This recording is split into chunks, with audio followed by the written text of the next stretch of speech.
Hello, we welcome everyone. We'll just wait a couple of minutes so that more participants will join.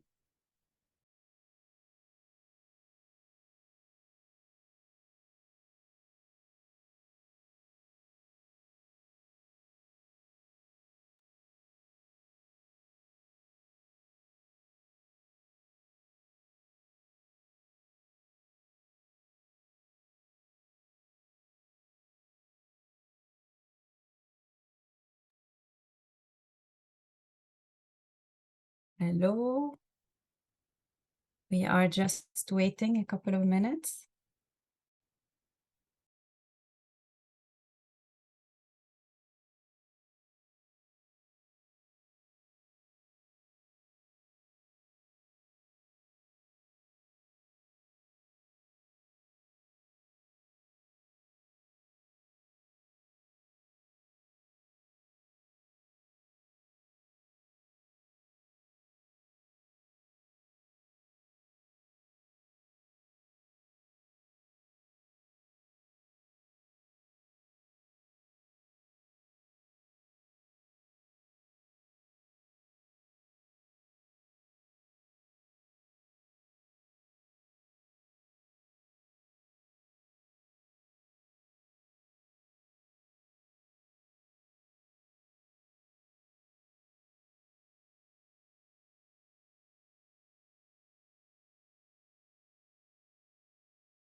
Hello, everyone, and welcome to this webinar on children's voices in Barnahus.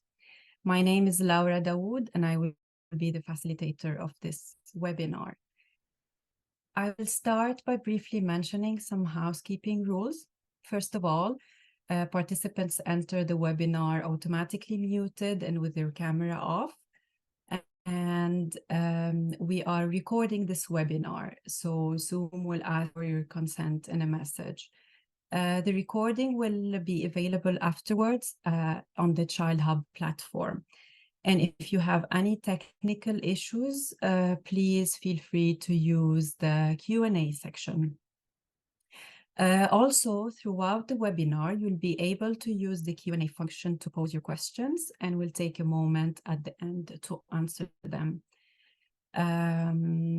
Finally, we kindly ask you to complete 2 short polls during this webinar, a start poll and end poll, and as well as a feedback survey at the end of the webinar. So please fill the end poll before leaving.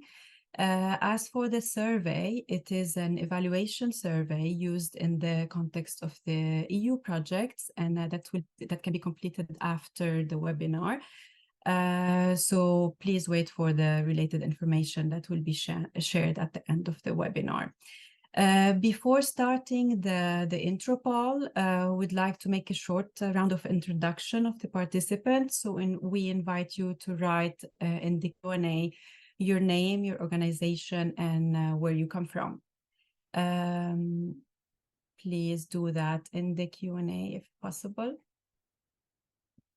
We'll just give some seconds for this.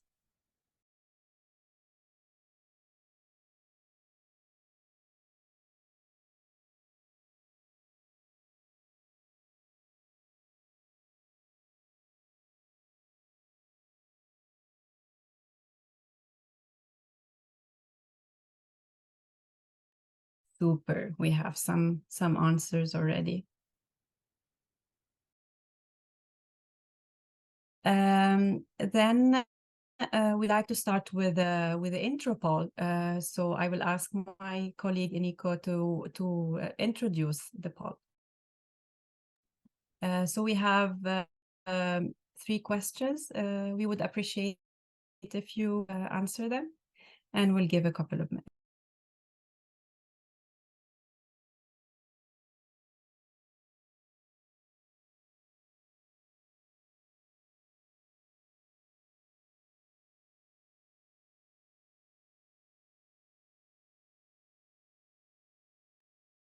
Super. And I will now be sharing my screen for the first presentation.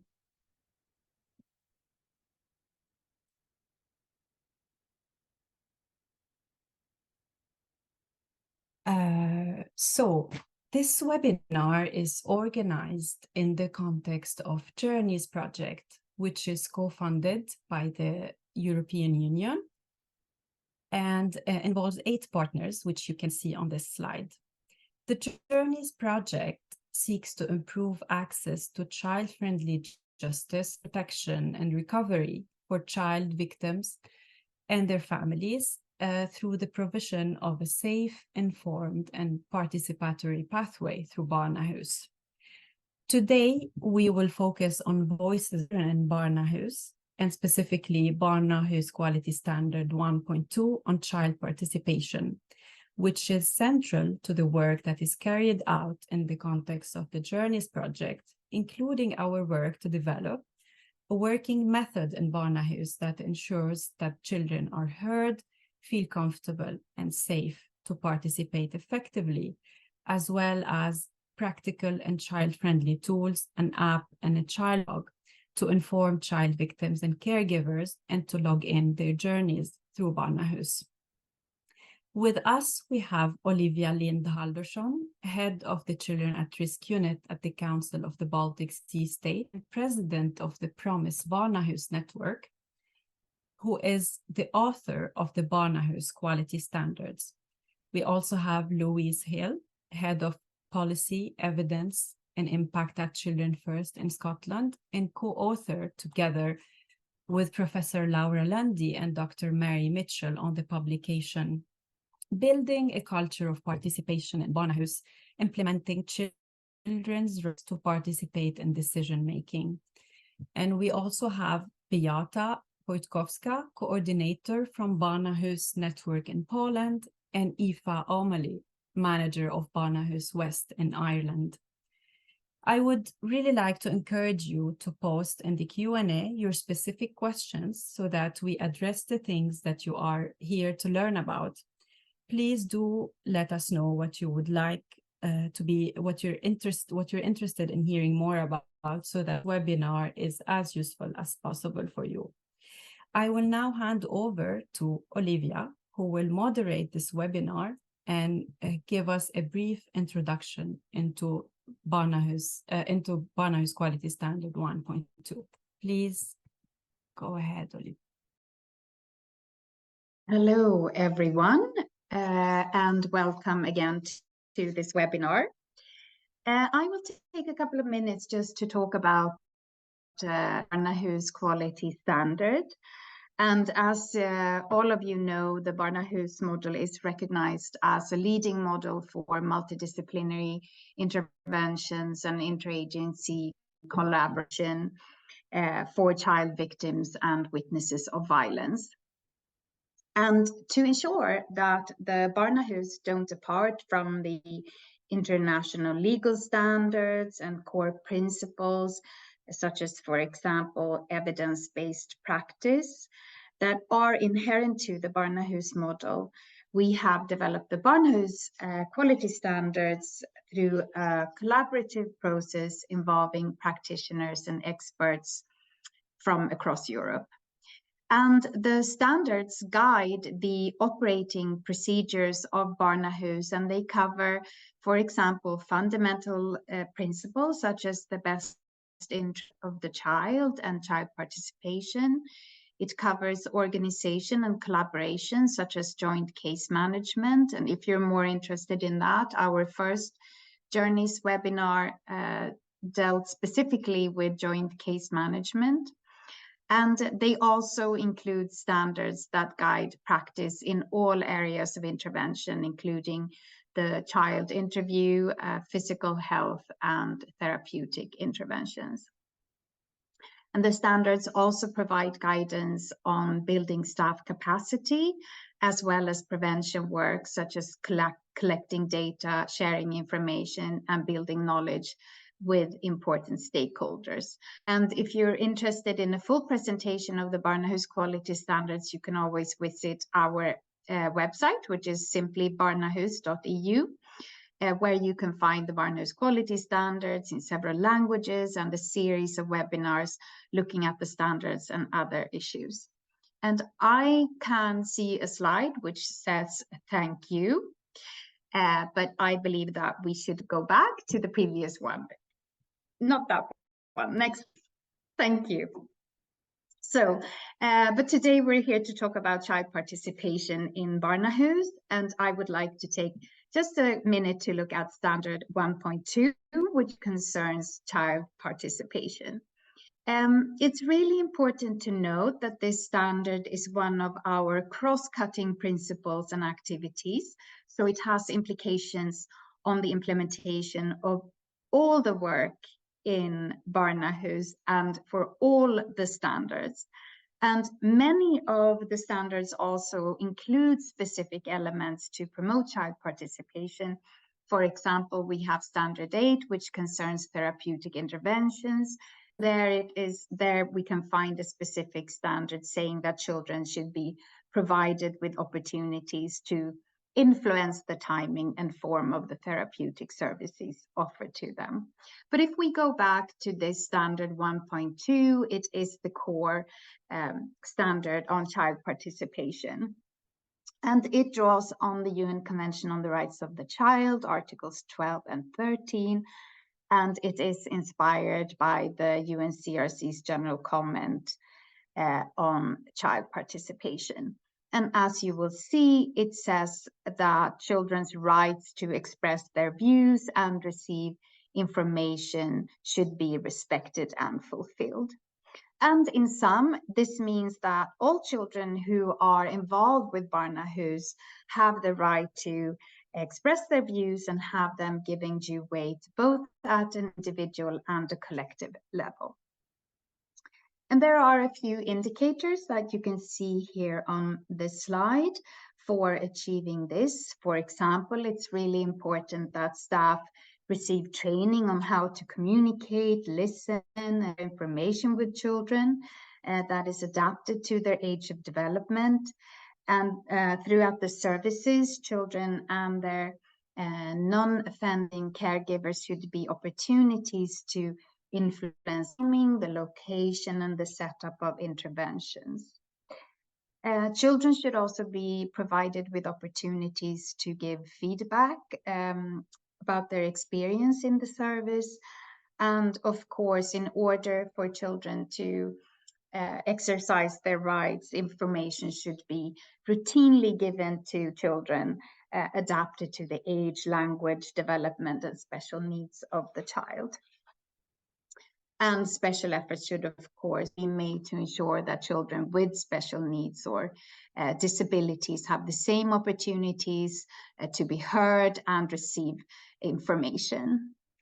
And Louise, you co-authored our key publication on this, and it dives deeper into how Barnahus can build a culture of participation in Barnahus. So I'd like to hand over to you to tell us a bit more about this. But before I do, I again would like to remind you all to put your questions in the chat, and hopefully we will have ample time to address them at the end. But I'll hand over to Louise now. Thank you. Thank you, Olivia. That's lovely. And thank you very much, everyone, for the opportunity to be here today. It's a pleasure to be here on behalf of Children First. I'm Louise Hill. I'm the head of, sorry, I'm just distracted by that's not my presentation, but it's very lovely from Aoife. So I'm Louise Hill. I'm the head of policy, evidence and impact here at Children First in Scotland. And I'd just like to recognise the hard work that was started in 2020 by the Promise Network of the Child Participation Working Group. And really it's from that we've developed all these pieces of work collaboratively, and yeah, just a real kind of opportunity to share all of them today. So thank you, Laura. I know you're just pulling my presentation up here. That's okay. Yeah, sorry for the inconvenience. That's okay, that's fine. I'll start to, so Just to give you some context, every time we speak at Children First, we always start with children's voices. So I'm actually starting with a quote. This came from an 8-year-old. And is it easy? Do you need me to share, Laura? No, it's fine. You can just tell me when to. I'll read it out, and you can find. Okay. So, Laura, excuse me. This is Olivia here. Just saying that we can't see the presentation. Yeah. So okay. either you reshare the presentation. We can only see your Explorer. Your files. We can just see your filing system. Yeah. So, yeah. Okay, let's try again. Sorry, I thought you were getting to it, and there was a little time lag there. But no problem at all. Can you see it now? Yes. Okay. We can see it now. If you want to do it as a slideshow, perfect. Thank you, Laura. Okay, so this is what an 8-year-old said to us. Just because we're children doesn't mean we don't have strong feelings and we don't understand things. And this is a piece of work that we did that was really kind of this sharing stories for change. It was part of us using the voices of children as a way to try and develop the Barnahus for us in Scotland. Next slide, please, Laura. Okay, so I'll just give you an overview of what we're going to talk about today. I'm going to do a little welcome, share some of the work that we've been doing in Scotland, talk about the CRC and how we've used the Lundy model of participation, and build on a little bit more detail of what Olivia was speaking about in terms of specific what's in the Barnahus Quality Standard 1.2. That's a link there to the report that I wrote, and to give credit to Professor Laura Lundy and Dr. Mary Mitchell, who were fabulous collaborators on this report. So really loved working with them and developing this, as well as working with the Promise Child Participation Group. And then I'll have some reflections on where we are with voice and what more needs to be done. So if we go to the next slide, give you a flavour of what we've been doing. So we've been campaigning really to bring about Barnahus to Scotland for over a decade. We had the commitment in 2021, which is super exciting. Delighted to say the first Barnahus in August this year, and we'll share slides afterwards, but you can see a tour of the new Weehus, as we call it, with young people that give a voice for that tour. Say that obviously we're a children's charity, and we've been the kind of a key driver for change, and we champion that based on what we hear day in, day out by the children and young people that we support. So we know what their current experience of the justice is in Scotland, and this is why we advocate for the change, and why the Barnahus for us is so desperately needed. We have involved children and young people in all different stages of the design of our first. So as I said, the Sharing Stories for Change report involved 30 children, young people across Scotland, all sharing what their experiences of the current system is. All have been child victims or witnesses. We established a group of young people called the Changemakers. There's some avatar pictures of them there at the bottom. And these were a group that kind of really helped to shape how we needed to think about the new service, and they've been involved in the design, met with architects, met with relevant, we call it kind of people in power, to try and influence change, and all again have had experience of the criminal justice system. We ran lots of creative workshops over the country and involved over 100 children and young people, parents, kind of carers, and in that process as well. And we've also done some really lovely individual participation work. So we have a beautiful song that was created by a year-old who talks about what her experience of giving evidence at court had 10. And hot off the press, we actually have a beautiful poem that's been created by one of our young people called Lydia. I've put it all as in links there, and I'll pop them in the chat as well at the end if anyone wants to see some of the resources that we have. So it's been busy, but it's essential to say that we see participation as absolutely core to the establishing of the Barnahus model for us here in Scotland. So we move to the next slide, thank you. Okay, so obviously when we're looking at the CRC in particular, we've been looking at Article 12 and about how a child is capable of forming his or her own views, and the views freely in all matters affecting the child, the views of the child given accordance to the authority. So I imagine this group are all super familiar with the UNCRC and how we all like Article 12. But Laura did some fabulous work, and sorry, that is my typo. She did this paper in 2007, not 2017. So, but I'll put the correct reference in there. But she did a piece of work that said why voice is not enough, and Laura was really concerned in terms of understanding of participation. We were very much sharing about voice and a view being heard, but not understanding the context in which that was possible. So she developed her own model, like it on the kind of heart ladder of participation and Harry Shields' wheel of participation. You know, it built on what had come before, but it really was a fabulous way to conceptualize how you can really hear the voice of children. And when you do that, you need to see these 4 areas as interconnected. So you need to create the right space in which children are able then to share that view. You need to have an opportunity to hear the view, so for the voice to be there, and we say voice in terms of that doesn't just have to be spoken voice, it's how children are able to express their views. So all the different range of communication tools that we use with children. There needs to be an audience, so we talk about that in terms of having a dedicated listener.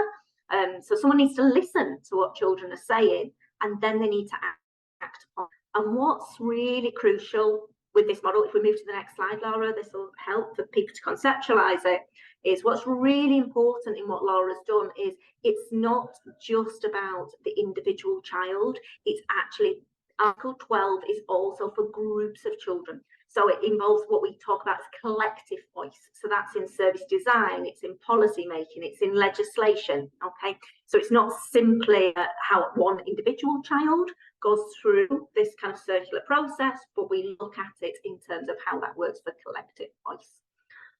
Okay, I'm aware of time, so I'll move on. Okay, thank you. So when we look at the Barnahus Quality Standard 1.2, so it's really, really clear for us that the right to participation is, as Olivia said, it's cross-cutting. It's not, you know, one standard that sits by itself. This matters across all of the quality standards that we have. And I should say as well, it's really important to make sure that we understand voice exists in every single room of the house. It's not just in a justice room where an interview is being taken, it exists in every single aspect. So that's really critical for us. And we also have with this their right to receive information. So that's Article 13, which is that children have the right to seek, access and impart kind of information. And again, that's really critical for us when we're developing services with children and young people, in thinking about what information is required for them to understand the whole of the Barnahus journey. So it means that any children that are involved in the Barnahus have the right for their views to be heard around all aspects, and for them to be given due weight, and as I've said, individually and at the collective level. So if we move to the next slide. Okay, so this is a graphic that we developed in lots of discussion, and took this a number of times to the Promise working group as well, to say how can we create a visual that just allows us to understand often what we talk about in kind of the 3 Ps of the CRC: protection, provision and participation. And then we can see that this is like a foundation stone for us underneath the Barnahus. So the 4 rooms are represented there, and then we have the overarching of the UNCRC. And next slide, please. Okay. So when we look at this, we're going to just drill down on this a little bit more detail. So how can we use the Lundy child participation model for individual children? So when we think about space, we obviously provide a safe and inclusive space. Okay, so links to Quality Standard 4. So we start to think about how we do this space. Then we think about how the voice sits for children. So we provide information about all different parts of what their journey could be through the Barnahus. We support the expression of views. And as I've said, that this is a right for all children. So all children should have the opportunity to express their views. You don't have kind of arbitrary kind of years that you only take the views of children aged, 10 and above, or, you kind of, it's for all children. It's our responsibility to find the right tools and the right ways in which to be able to communicate with children to ensure that we have that full range of their experience. So we talk about the audience, and this works well for Quality Standard 1.3 in terms of undue delay, and also for multidisciplinary observation, that they're communicated to someone that has the responsibility to listen. So that's a fundamental part of why a child has entered the door of the Barnahus. So we have a responsibility to make sure the right people are listening. And also, obviously, what's inherent in the Barnahus model is that children are not having to retell their stories many, many, many times to lots of different audiences. So we create the system in which people are able to view that evidence, that are able to listen to children in each relevant room of the house in a really kind of meaningful way for them. But it doesn't involve children having to retell multiple times to multiple audiences. And then we have the influence.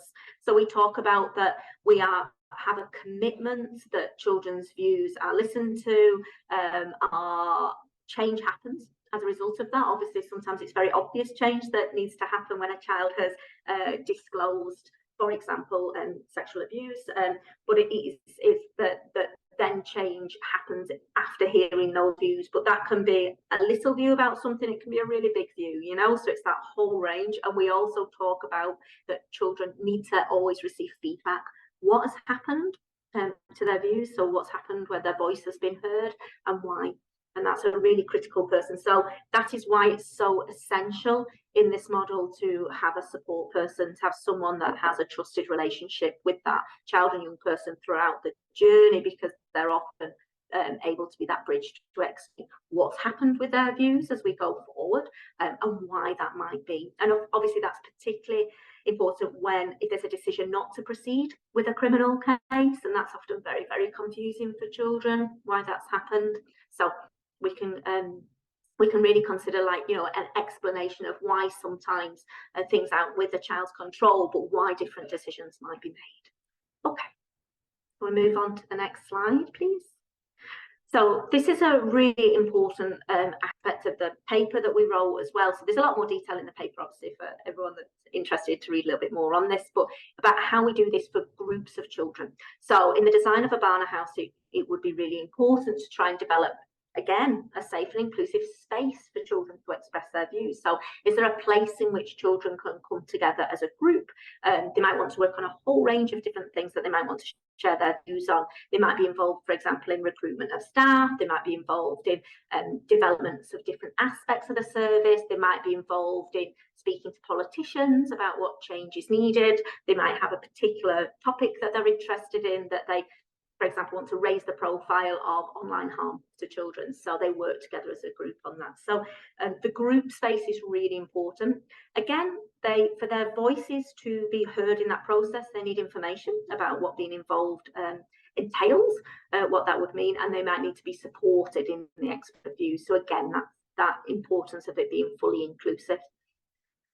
The audience might be slightly different for this. Obviously, it could be managers, it could be policymakers, funders, researchers, politicians, as I've said. So someone still has a responsibility to listen. So if we don't create the scenario where children are able to be heard, listened to, and then have influence, then we aren't really paying due heed, we would say, to the Lundy model. So I'm not saying that this is easy. I'm just saying that this is what we try to do. The next thing to say, obviously, is that the decision makers, so those that can influence, have the commitment to listen to these views and also kind of give feedback to say why or why might not have happened. So it might be about kind of, a funding issue for the service, and that might be that wouldn't be possible to, say, fund a new aspect of a service. But again, it's just really important that feedback loop happens for children to ensure that their right has been upheld, but also they feel fully listened to in the process. Next slide, please. So here's a reflection on voice and kind of where I suppose we've got to. This is a particular section of the paper that I was talking about with Laura and Mary Mitchell. So it's really important to say it is a right. Okay, so that means it's an inherent right. It's something that all children have. It is not ours as adults to choose to give to some children and not to other children. You know, it's I know that this stuff can be hard to do, but it's also saying that this is a right for children, but it is not a duty, because they're forced to participate, and that can be in individual interview processes, and it can also be in groups that you might do. And of course, sometimes that can be incredibly challenging and we still have our responsibility, Article 19, obviously protect children, but you know, children cannot be forced to talk, and we know it's incredibly difficult for children to share sometimes what's happening to them. So really rights respecting approach all the way through their journey. As I've just said, that it's for any child that can form a view, and it's not limited by age or maturity. So obviously due weight is given for children's views, and it can be evolving, but it's really important to say that any child form a view, it's our responsibility to find ways to ensure that we give the space, we hear the voice, we have the audience, and we do the influence for children. Okay, so said about the to participate and speak freely, so they need relevant child-friendly information for that, and of course that would be us upholding Article 13 of the CRC. Also important to kind of say the role of parents and carers. So obviously in most cases where we'll be talking about it being for non-offending parents and carers, so where they have not been accused as being a potential perpetrator of abuse of a child, so that we support them with, and this allows us obviously to uphold Article 5. And I think it's important to say as well from a research context that we know that being alongside, supporting, kind of holding families is a part of the recovery journey for children. And sometimes parents and carers can be overlooked. The focus goes, the zoning goes in on the individual child and into criminal justice cases. So just to say the importance that we know of family support and what needs to be in place for those.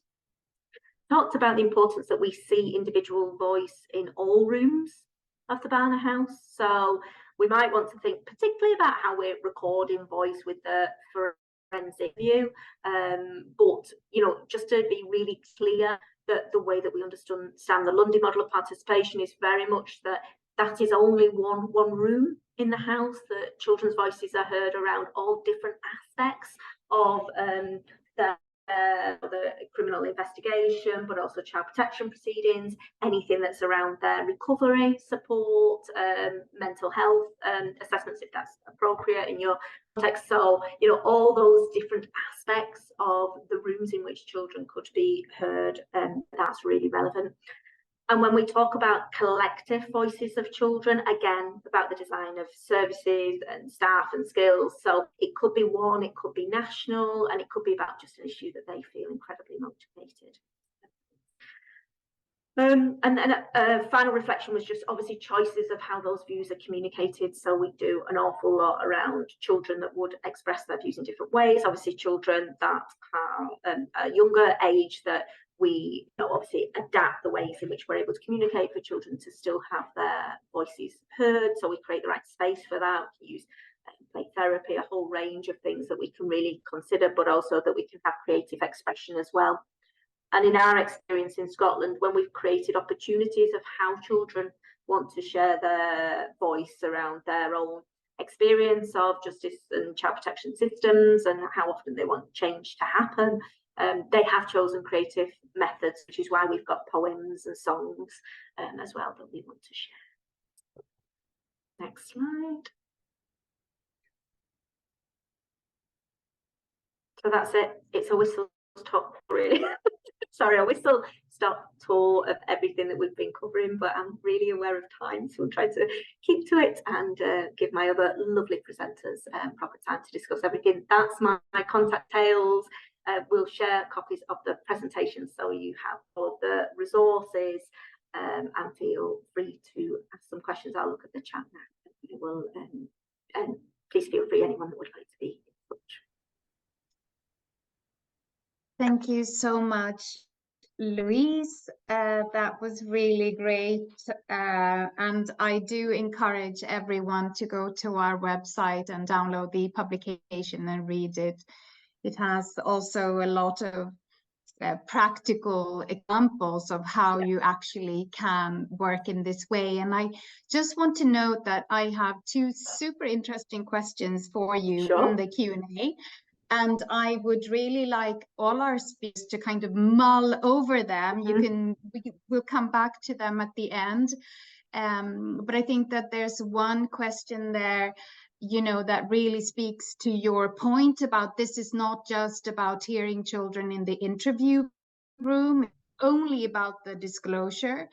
And then secondly, if there still are benefits of giving children voice and space, even if we're not doing audience and influence.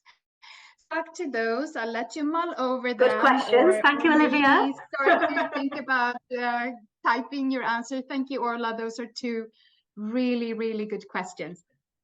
But now I would like to hand over to Aoife, who will share some experiences from Ireland. And I think we'll get into some practicals here as well that may respond to Orla's first question.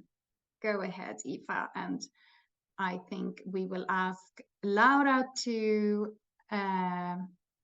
share your presentation. Thank you, Olivia. I'll just wait for Laura to put up my presentation. Thank you all for coming today. It's great to see some of my colleagues from TUSLA, and wonderful to see colleagues from across Europe and the world. So you're all very welcome. Thanks for joining us.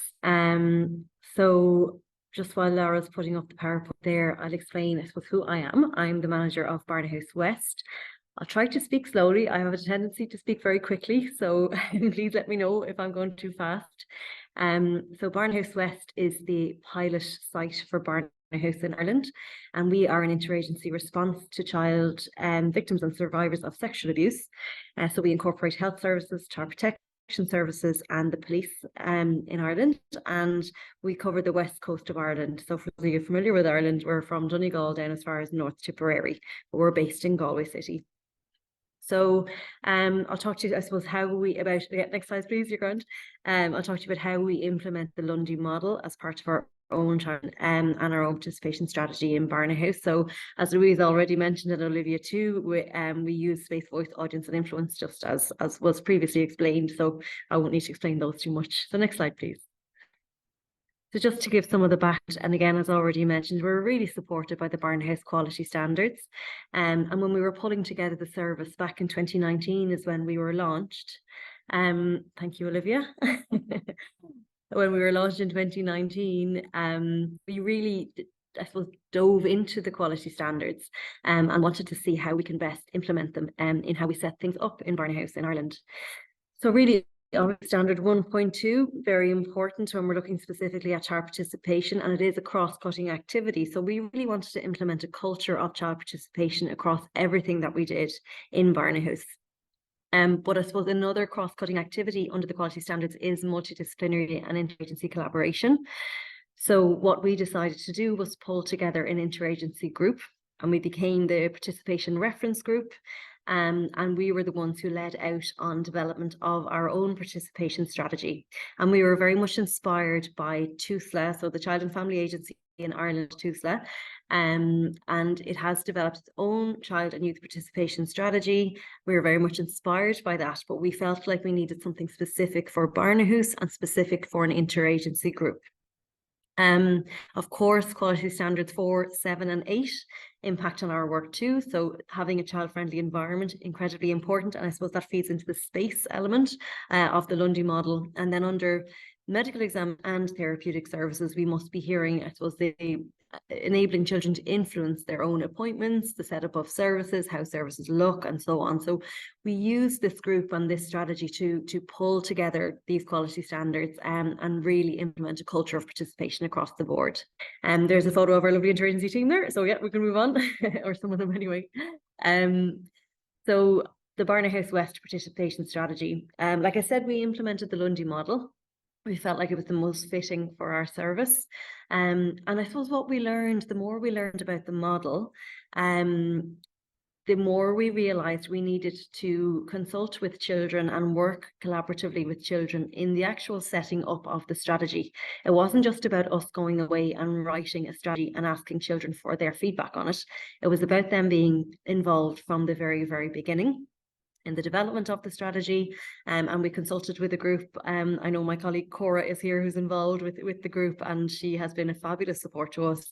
And the group that we consulted with in relation to the strategy, we're really interested in what we were trying to do in the west of Ireland in implementing the Barnahus model. So they actually volunteered to have an ongoing involvement with us around the setting up of Barnahus. And we were just delighted because they're an amazing group of young people and they've been so helpful in setting things up. So we have had ongoing and regular consultation with children and young people. And I suppose what we're moving to now that we're kind of 4 years old, and we're moving to a more trauma-informed style of consultation where we're looking to consult specifically with children who've been through the Barnahus process. But of course, we want to do that in a very trauma-informed way. So we're just very early stages, I suppose, of exploring that right now. So next slide. So how did we implement SPACE? And this is just some practical stuff that we did under our own strategy. So having, like I said, a trauma-informed environment was really important.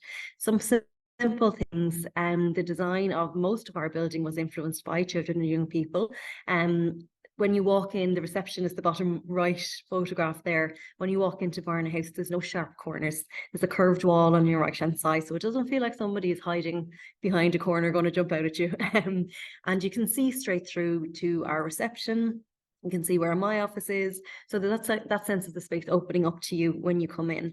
Natural textures, greenery, and so on. So they're all, I suppose, aspects of trauma-informed environments that we implemented. There's also, we lowered the height of the ceiling. The ceilings in the building are actually very high, but we really wanted to make it feel a little bit more intimate without being too enclosing, I suppose, on children and young people. The colour scheme, like I said, was designed and led by children and young people. That's our therapy room on the bottom left there. And when we consulted them around the setting up the forensic medical service, it was really interesting because I suppose we assumed the children wanted colourful spaces, cartoon characters and so on. I suppose their main priorities for the medical service were that it was clean and that the people that they were seeing were highly qualified in what they did. So that was really important to us because we had a lot of assumptions about what the children were going to say, and actually it was completely different. So really hearing them from the get-go was very important. And I suppose one aspect again that was really important for the medical service was that they have a lot of natural light. So you can see out the window, you can look that you need to do. So that's, I suppose, the setting up of the colour scheme, everything else was really influenced by them. And then I suppose one final talking point in our premises was around the naming of our rooms. So the young people really didn't want our rooms to be too clinical or too kind of institutional, I suppose. So they decided themselves to name them after horoscopes, so star signs. So the star sign, the traits of that particular star sign that is assigned to that room are the traits of what's expected of a person when they go into that room. So for instance, Gemini is our interview suite because Geminis have very good attention to detail. Our therapy room, I think, is Pisces because Pisces are very emotionally intelligent. So I suppose it's a great talking point when people come in, and it really, I suppose, makes the place that little more familiar, and we're able to explain the story of why and how the rooms are named the way that they are. So it's been a great conversation starter in our Barnahus. So next slide, please. Now, how do we promote the voices? Was the first part of promoting the voice was making sure children and families had access to adequate information. So we have designed a suite of information leaflets and feedback forms for children. And you'll see our characters there, Seamus and Bobby. So Seamus is an Irish wolfhound and Bobby is a badger. And they are characters that were designed by the children and young people in partnership with the graphic designer. And they, I suppose, have been they've become our mascots, I suppose, and they're on a lot of our literature. So making sure children have access to that information, really, really important. When children come in then to Barnahus, they have access to equipment that will support them to self-regulate for sessions. So there's sensory equipment on site, they can use fidgets, weighted toys as appropriate and so on. So they have access to that equipment to support regulation because again, we know communication is better when we are regulated. So we are, I suppose, exploring ways and supporting children to regulate when they come in for interviews, for forensic medical examinations, for therapy sessions or anything. Our forensic interview suite, then you'll see it there in the bottom right. We had to buy a friendly space with the requirements of the justice system. So it is quite a bare room, and we made it as comfortable as we possibly can, but it does have to enable us, I suppose, to gather the best evidence from children. So that was a real balancing act for us. But children do report that they feel quite comfortable in there. One key aspect of that space is that the microphone is overhead. So we don't have to pin a microphone to children, or they don't have to speak into a microphone or anything like that. So it's all quite subtle, but there's no actually having to physically approach the child when they're being. And then we have the Lundy model checklist. I'm sure it's a tool that many of you are familiar with. But what we did was we adapted the checklist for our own Barnahus, so we can keep an eye on how well we're doing in implementing the model and ensuring children have access to information and ensuring that children have a voice in everything that we do at Barnahus. So next slide, please. So audience, I suppose one key aspect of audience when we looked into it was that staff who feel heard in their professional roles are more likely to hear what children and families have to say. So we've really implemented a strategy around staff wellbeing and ensuring that staff, I suppose, feel, as I say, listened to and part of a team across the whole interagency team. We also, I suppose, implemented child participation training for all members of the interagency team. So that's being rolled out annually now within our service. And it's something, I suppose, each agency has different experiences of child participation. So it's been a really good baseline level of training across Barnahus West for everybody. Collaboration has been really important. So joint training, that people have access to training with their interagency, that it's Barnahus specific, has been really, really important. And then, of course, participation reference group. So you'll notice as well, our participation strategy is called the Barnahus West Participation Strategy. It's not called the Child Participation Strategy. This was from the ethos that we took for this, was that everybody needs to feel part of the process, and participation is a right for all of us, actually. And while the focus is very much on child participation, it has to filter through every level of the governance structure within Barnahus. It needs to feel heard, in order for us to listen to what children have to say and to enable children's voices to really be heard and have real impact on what we do. So we have our participation reference group. That continues to be an interagency group, and we're just really over presentation of participation strategy at Barnahus, and we're holding ourselves accountable. We're making sure there's an implementation plan, and we're really just, I suppose, keeping that culture alive within Barnahus all these years later. So next slide, please. And then finally, the influence piece. So really, I suppose this is the bit we're really trying to work on at the moment, is evidencing the impact. So really showing that we are listening to children, we are hearing what they have to say, and we're enabling them to have a voice. So we'll be looking then at our pilot is, I suppose, about to be evaluated, and we will hopefully no longer be a pilot, and we will just be Barnahus West. So as part of that, we'll be looking very much at the child participation element. And like as part of that, will be an evaluation and obtaining feedback from children and been through the service. Events like this is really, really important. So education of external stakeholders and being involved in the Journeys project has been really helpful, I suppose, for challenging us to get the young people that we consult with directly involved in promotion of Barnahus and promotion of our values and so on. So, and I suppose they bring a huge amount of inspiration and creativity to the table, which is really important. And end service user review. So anything that we put at Barnahus West, any document, any leaflet, anything like that, is run by the children and young people for their feedback. And I suppose it's very much built into our process now. It's just part of our day-to-day working, go back to children and young people about everything that we do. And we're hoping now to really build that culture into a research strategy at Barnahus West. So we are really focusing on involving children and young people in how we evaluate, how we complete research, and I suppose kind of co-conducting research with them as well. So next slide, please. Okay, so just to conclude, really, you'll see our logos there on the right-hand side, and it's very similar to the logos you've already seen. But I suppose the children and young people that we consulted with, they really want to show the inspiration that happens at Barnahus West. So that's why our house is a jigsaw, and we're all interlinked with each other. And we also have a shared front door, which is a huge value within our service. As that children come in, they have the whole interagency team accessible to them when they're first referred to Barnahus. So we're all at the table for them. So we found the Lundy model to be really, really useful and really applicable to the Barnahus model. And the Barnahus Quality Standards have really supported us to implement the Lundy model and vice versa.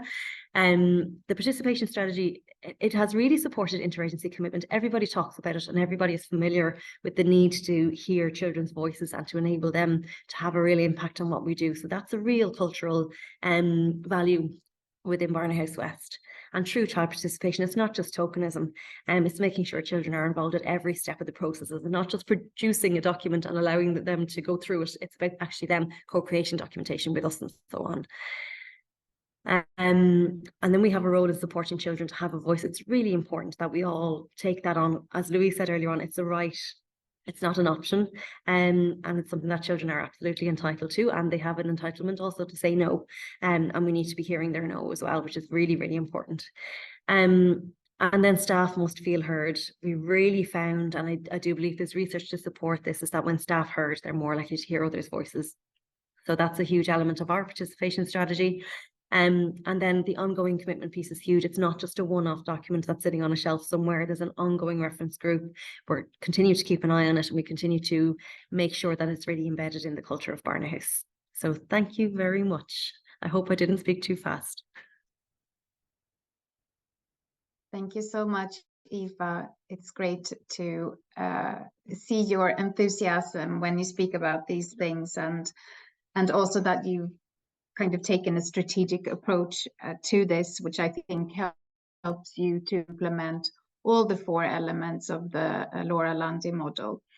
We're going to move on to Beata from Poland, but first I would like to encourage you to put your questions in the Q&A, not in the chat, but in the Q&A, and our speakers will answer your questions towards the end of the webinar or in writing in the answered section of the Q&A. But I would now like to give the floor to Beata and ask Laura to share the presentation. Thank you. I think Beata is sharing. Okay. Hello, everybody. I will try to share my presentation.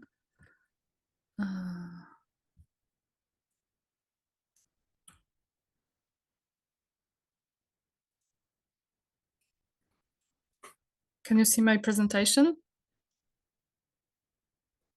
We can, thank you. Oh, okay. My name is Beata Wojtkowska. I represent the organization Children Foundation from Poland. Today I will not focus on the child participation strategy as Aoife, but I would like to talk to you about and present you the specific tools enabling, ensuring children's rights to information and how to give them voice. So it will be very detailed with a few tools from our practice from Poland. Just the short introduction about my organization. Empowering Children Foundation is an NGO operating for over 30 years in Poland. We are active in many fields, but I would like to focus on providing interdisciplinary support to children victims of abuse. We started with very small premises in Warsaw in 2004 with just therapeutic services and the first child-friendly interviewing room. Right now, we coordinate as organization 10 Barnahuses in Poland. As Empowering Children Foundation, we run 3 Barnahuses in Warsaw and 2 in the north of Poland, in Gdańsk and in Starogard Gdański. I would like decided to divide the presentation in 3 parts. First, I will show you the tools facilitating onboarding process in Barnahus. Then I will talk about forensic interviewing, and finally about collecting children's feedback in Barnahus. Before the first appointment in the Barnahus, we encourage children and parents to enter our website for children. And we have 2 versions of the website for, as you can see here, for children from 5 to 13 years old, and for older children, for teenagers, from 14 to 17 years old. Here, I wanted to show you the how does it work, the website, but I decided not to do it. Also, I'm afraid that I will not have time. But I will show you that here. Yes, everything is in Polish. A child can put his name and here start the tour visit in Barnahus. And the tour guide is Johnny, who is 9 years old. First you hear the child hears his story about why he is in Barnahus. You can hear also the perspective of his mom.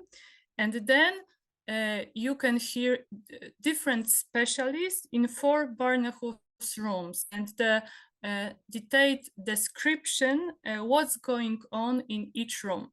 What's important for us that the animation is the same for both groups of children, but description is different. It's adapted to younger children and to older children. It's interactive. Here you can see the highlighted bottom, and then when you enter to the room, everybody in the room speaks. There are also, like here, you can see the sun, and this is the end of the story. So if you click here, you can hear how the story of Johnny ended. With the cat here, this button transfers you to the movie, the cartoon about child-friendly forensic interviewing. What's important, everything was like all the elements of this animation and the descriptions were discussed with children and were made with children. Here I have the second tool. It's an onboarding app, and it's an app for tablets. And here we are in one of our Barnahuses in the south of Poland, in Głogów. And this is the app developed by students. And also this app, and you can see in this app, you can see the actual photos of the place of this Barnahus. And also this app, like the tablet with the app, is given to a child and to his parent when they come to the Barnahus and they wait for the appointment. And together with the front desk staff or with a trained psychologist, they can move through all the Barnahus rooms, and the app. Here we have the tour guide is a rabbit, so the rabbit explains what's going on in each room. And also I told you that the app was developed by students, but also with the participation of children. The second tool we use with onboarding is a leaflet, and this leaflet is done to children when they have the first appointment in the Barnahus. And during the first appointment, they talk about the rights they have in the Barnahus. So they discuss the right to privacy, to confidentiality, to be heard in Barnahus, to information, to security, that they can say no, that they have a right to the best quality of support. And what's important, also the leaflet, as all the tools I will show you, was discussed with children, was made with children. And I remember when we did it, so when we presented the first draft to children, so it was like completely criticized, like everything was criticized, the wording we used and also the rights. So right now it's totally different. It's different than we thought at the very beginning. The second part, it will be forensic interviewing. I would like to tell you a bit about the background in Poland for you to understand why the information is crucial for us during the forensic interviewing. Like it's crucial to give children the information about the whole process. In Poland, we have a very good law. So child is interviewed in a friendly condition. The interview is recorded, and then it's an evidence at the court. But the children are not always interviewed in Barnahuses, and the interviewers, and in Poland the interviewers are judges, are not always trained to do that. So for us, it's crucial to have good information. Here in this photo, you can see the forensic interviewing rooms, and the people here are our employees. So they are not like, there's not actual interview, of course. We prepared a lot of resources for children and for teenagers, and one of them is a leaflet you can see here on the left. And this the courts are encouraged to put the leaflets for teenagers to the end, the formal notification about the place and the date of the interview. Here you can see also the snapshots, the screenshots of the cartoon that we developed for children about the child-friendly interview, about how to prepare, what's going on in the interview, what are the rights and obligations of the child, and the fourth part is about what's going afterwards after the child-friendly interview. In our Barnahus, we have also a service. Because of our specific situation, we have a service of preparation to the interview for children and for parents. So even if the child is not interviewed in the Barnahus, he may have an appointment, he, she, and also their parents may have an appointment with a psychologist, and they talk about the interview, but also about the rights and the obligation of the child witness and what's going on afterwards. It's very important is to meet, for us, to meet also with parents, because parents are also very, very stressed before the interview. And here you have different resources that we developed for smaller children and for teenagers, and also like all the resources they were made together with children. So for example, the booklet for teenagers is with memes, because the teenagers decided that it's the best way to address those issues with teenagers. The third part is about giving feedback. It's about feedback from children about the expression, about their experience in the Barnahus. So one of the example, like very interesting in one of our Barnahuses is the wall. This wall is used after the group meetings and group therapy meetings with teenagers. and they can give their feedback using this wall. Of course, this wall is also used during the therapeutic meetings to talk about emotions. Here we have different wall, and this wall is for smaller kids, and the wall is on the corridor heading towards therapeutic rooms, and this wall is also used with smaller children after the therapeutic sessions, and they give their feedback on the wall using this wall.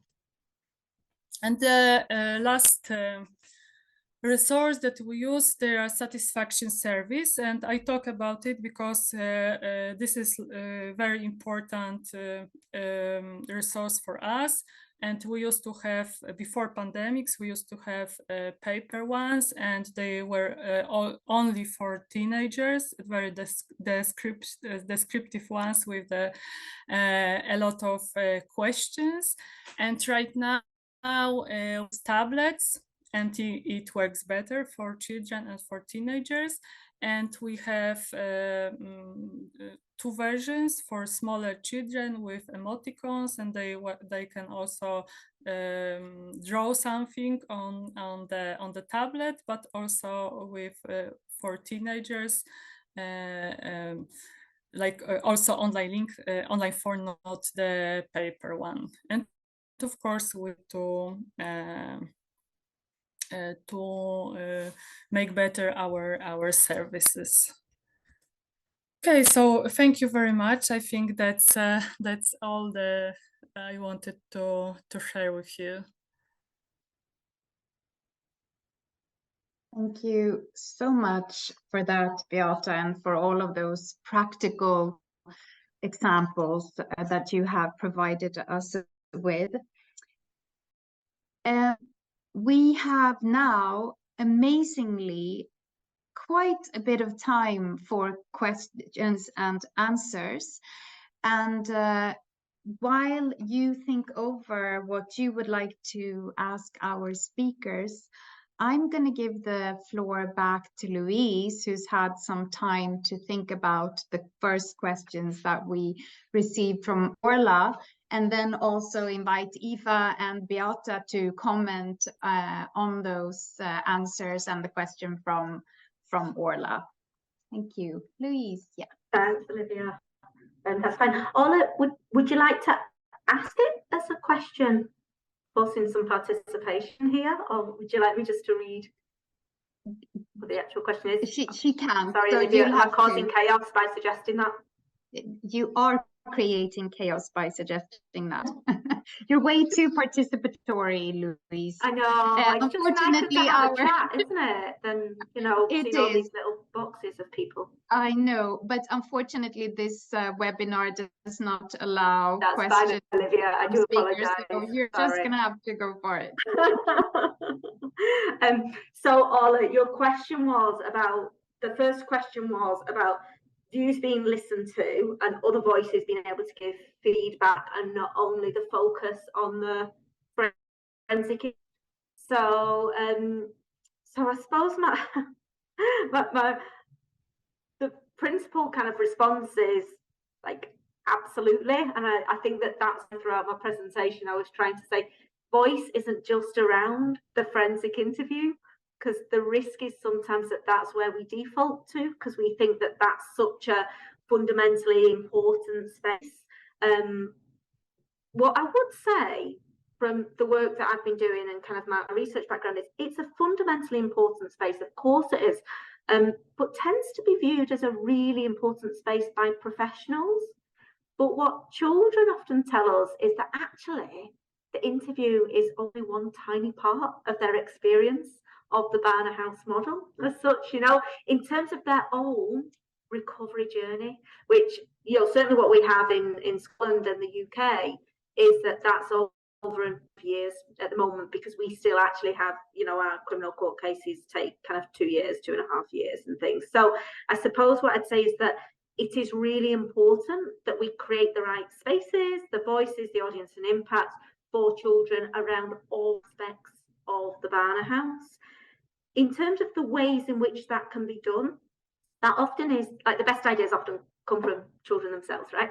So the best ideas are often you create the space in which you say, what are good ways to understand what your what your views might be about so many different aspects of the service. So that's when we did the mapping activity that showed all the different work that's going on across Europe. That was really important because it showed us lots and lots of different ideas that are happening in different countries, that certain groups had wanted to do some work on, say, a particular more of a kind of campaign area. Others were involved, like our work is very much focused on the kind of setting up of the first Barnahus, but actually our change makers are very interested kind of politically, because they basically want this to happen and wanted it to happen in their own journeys, and it didn't happen in time for many of them, obviously. So I don't know if I'm fully answering your question, but it was just to say that, of course, what tends to happen is that they can be a focus down very quickly to the forensic interview. And partly why we did this whole piece of work was to say that children have rights for their Article 12, not just in one room of the house, they have it in all rooms of the house, including the beautiful roof, which is all about the prevention of violence to children, collaboration, how we share learning. So I hope that helps. The other question you asked was, may I just interrupt you for a quick second and ask Aoife or Beata if they want to comment on that particular question before we move on? Yeah. Aoife.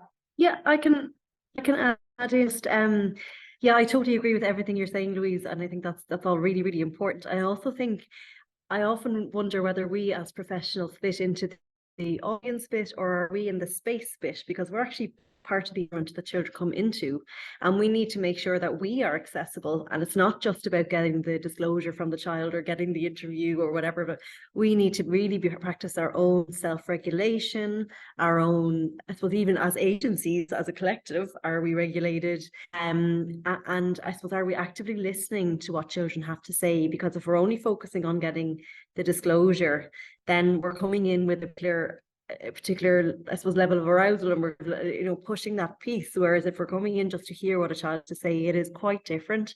So I often wonder about that bit, like, can we fit into the space as well as the audience under the Lundy model, in order to hear the voice of children? So just, that was just my thoughts on that question.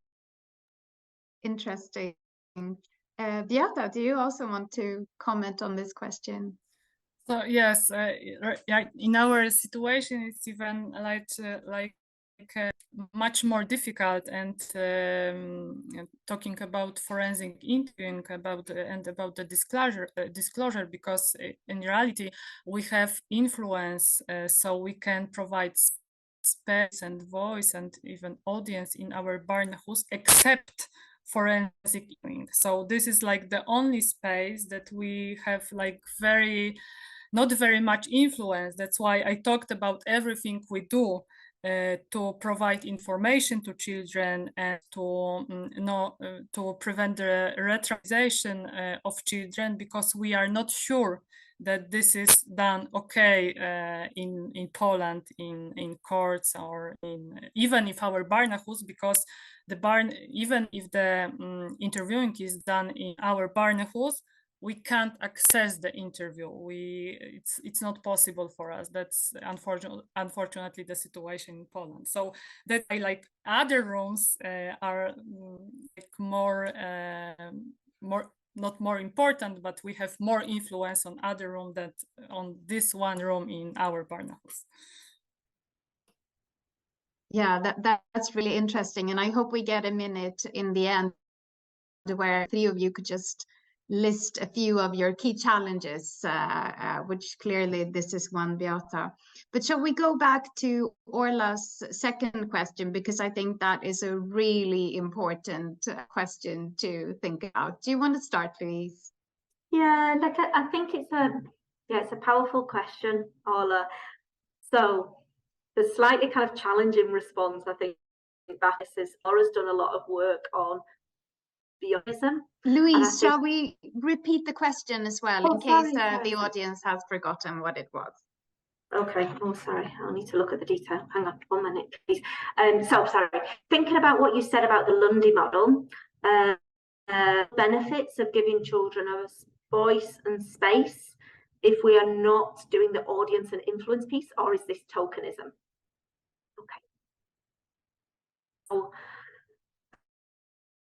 what I'd say is that from spending some time with Laura Lundy, lots of discussions around how participation is used, and returning to the point that Article 12 right for children, not something that we give or take on children, that it's really, she really encourages us and challenges us to say, move beyond even using the language of tokenism, because actually people start to aspire to try and get to some kind of perfect model. So they end up starting to say, if we can't do all of these things perfectly, then well, let's not do it at all. And you're like, but this is a child's right. Yes. So I know that that's quite a challenging response for us all, because we're all operating in services where we face many challenges of actually operationalizing the CRC. But that is the challenge that we have still children have the right for that. What I would say as well on that point is that an audience doesn't always have to be seen as, that this is, Parliament or, kind of national agency, politics. An audience can be you as a dedicated listener to the child. You can listen to groups of children, and you can listen to an individual child's story of what's happened to them. So I hope what I've not done by sharing a whole range of examples is scared people to think, oh gosh, there's no hierarchy of who the listener is. What's important is there is a dedicated listener. So in some ways, I'd say, Ola, that, even using that question is that you've decided to listen to that child. So you become the audience. Now, it might be you would like them to have a bigger audience or have a different audience as well, have more people that are able to listen. And that's great. We just continue to try and work on that to make sure people in power hear children. So we have that, but also the influence. What really matters to children, and one of the worst, like I'm a children's rights officer by, a number of years ago, but that was what my work was.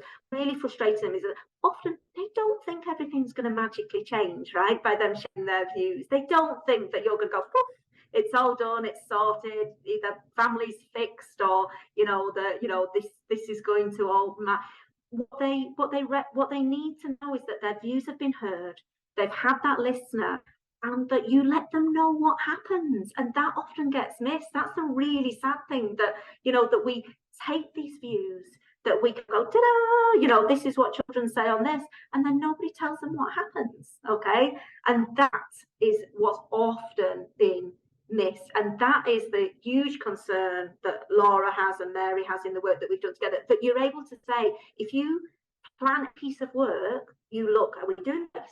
Are we doing the voice? Are we doing the audience? Are we doing the influence? Because we don't have control always of how big an influence we can have, right? I'd love to have the influence of the first, so I don't always have control of that, unfortunately. But what you can say is, this is what you can try and do, but you've thought about it, and you go back to that group of children, or you go back to that individual child and say, I heard, I listened, and this is what I did, and this is where we're at now.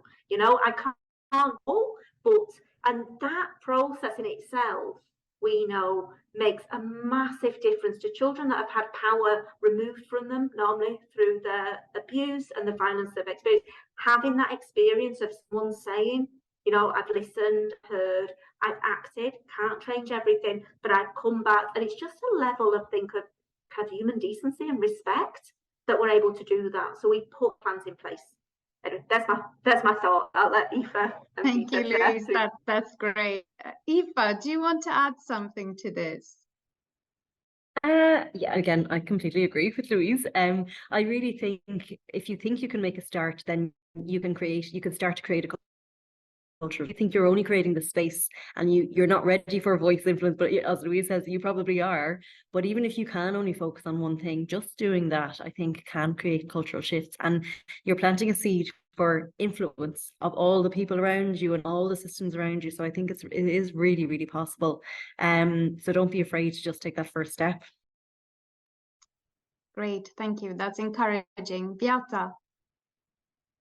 Of course, I agree with Louise, and with Aoife, and I remember that, and I agree that the first step is the most important one, and to really believe that child participation is important, because I remember our beginnings that we thought that we know better, always know better, and even the experience that I shared with you with the leaflet, that I was so pissed off that the children like changed everything with the leaflet, everything, and it was like really bombing of the leaflet. Or when children told us when we were decorating our space in the Barnahus in Warsaw, and we also had like this focus groups with different groups of children, and they told us that they wanted to have like, for example, like meat for like different kind of meat. It's like the typical meat that we have in Poland for to have in Barnahus, and then we talked to them that it's not possible. So it was like, it was not they were not easy discussions, but it was also important for them then to come back, because we had a list of recommendations, a long list of recommendations from children, and then we came back to children, and we told them what is possible to do and what is not possible, and we will not do this. So it was also important for them, remember. So that's just like very small steps, not like a big participation, big influence and audience, but I remember that it was very important for them. Thank you, Beata. And I think also we shouldn't be shy about the fact that there are actually also real benefits for us as professionals and Barnahus to do this. So it's not, it's a right, but there is also that other side about learning and really acting on the benefits of child participation. We have 4 minutes left before we have to start closing. So maybe if I may ask, starting with Beata, what has been your biggest learning point or your biggest challenge that you overcame, and that you would like to share with anyone here to inspire their work?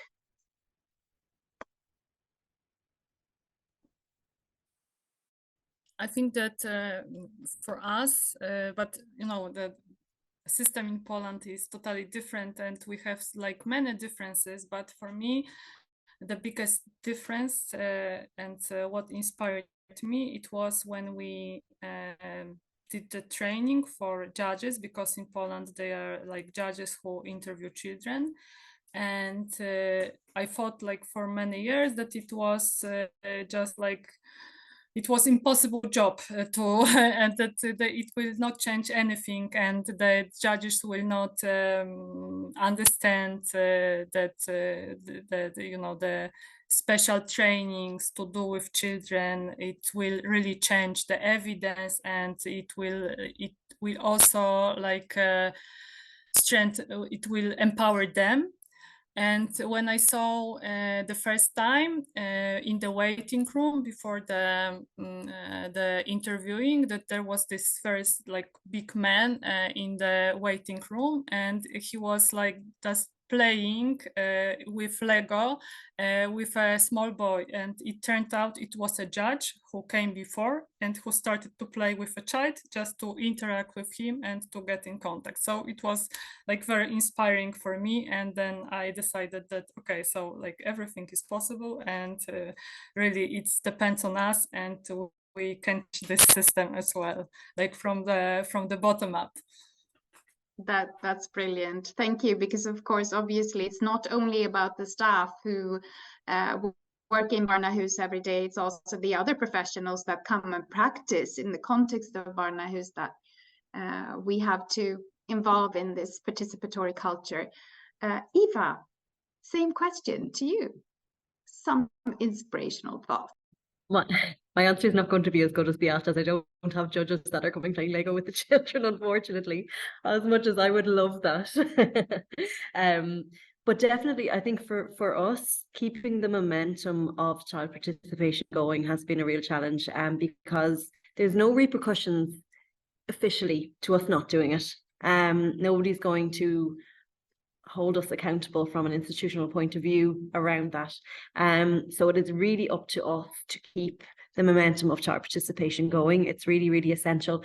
I also don't think if we don't listen to what children have to say, we're not going to support them to fully recover from what they've been through. So it is an intervention that is really essential when it comes to Barnahus supporting children. I guess we're dealing with multiple agencies, all of which have a lot of exposure to a lot of trauma. So the idea of hearing a child's voice in the middle of all that is really scary for a lot of large institutions. So that has, I suppose, that cultural shift again is just so important, and that has been definitely a challenge. And I suppose when you look then at the research around cultural change in organizations, it's really very difficult to directly influence cultural change. Sometimes it really has to happen very organically. So can be hard when you're trying to actually implement change and knowing that a lot of it has to evolve by itself. But all we can do is set an example, like I say, hold ourselves accountable and just keep pushing ahead of what we're doing, because it is up to us on the front line really to make this happen, and to start influencing and having that ripple effect then with everybody else. So they've been the biggest challenges, but I really do believe from a quality perspective, it's worth doing. And I think when you have the group of children that have, and the groups that have been so involved in setting up Barnahus, they're the ones who are going to hold you accountable, and that's really, really important too. And we really appreciate that. That's great. Thank you. Louise, very brief final words from you before we move on to Laura. Like, I suppose so very briefly. Just that being inspired by the children and people that you work alongside. So the beautiful piece of work we've had recently with a young person, who just said things need to change, and we just kind of to keep using that, I think, as momentum to make the change happen. But I agree with you, Aoife, it's not always an easy road. I think there's something about as well, there's different cultural understandings of participation and children, like how we conceptualize children and childhood by all these different agencies, and when you bring them all together they often clash and people hold these different views.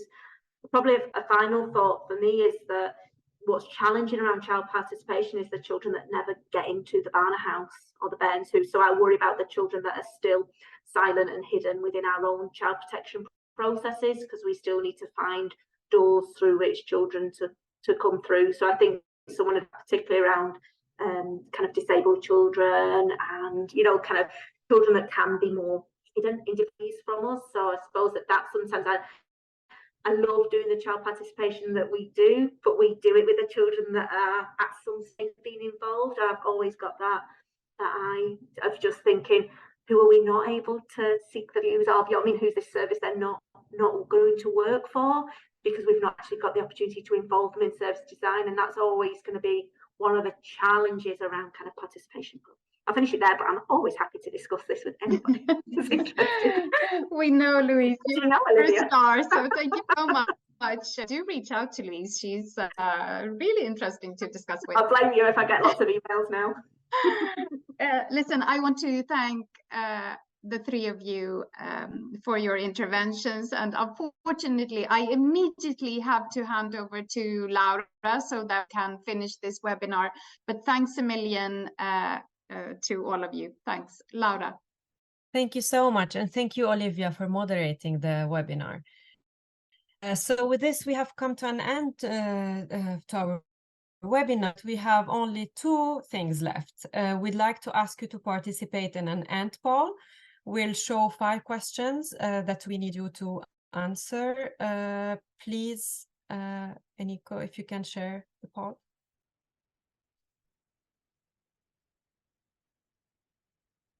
That's yes, just to have a feedback on the webinar.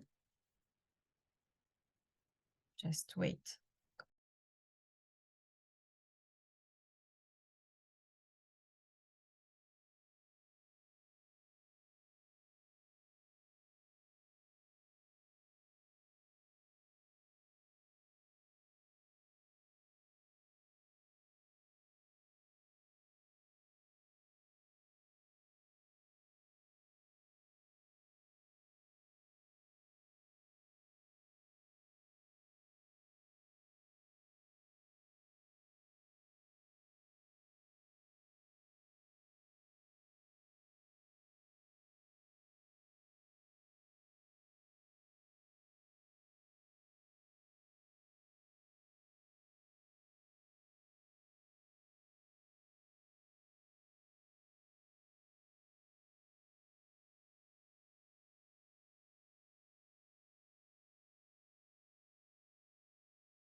Thank you so much. Now we can end the poll, I think.